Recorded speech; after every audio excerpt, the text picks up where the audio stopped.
following on from that, Jesus gives us complete hope, doesn't he? Even he demonstrates it, I think, so beautifully through the Last Supper. And I'm not going to read it, but if you look at John 13, this is the story of the Last Supper, and it's where Jesus washes his disciples' feet. You know the story? Yes. If you don't know it, then I encourage you to go home and read John 13. But basically it's where Jesus calls all his disciples together, just a bit like what he's doing with you here in this room today. He's calling you all together. He says, come close to me and I'm going to wash your feet. And Peter says, Jesus, no, you're not going to wash my feet.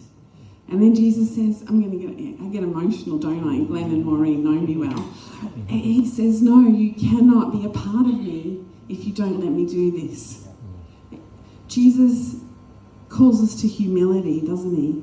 He calls us to go lower. Yes. And it's significant that this commandment, about coming together around the Lord's table was given after he washed his disciples' feet. And here is the 12 in the upper room in Jerusalem. Some of them knew it was the last meal, some didn't. But they knew that Jesus knew at that table some would betray him. One would.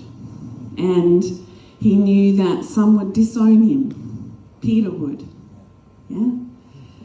And you guys are going through a bit of turmoil here, yeah? You're going through some tough times. Jesus understands. He understands more than anybody what you're going through. But Jesus is our hope. Amen. He goes on, he said, he uses this opportunity to lovingly wash all their feet.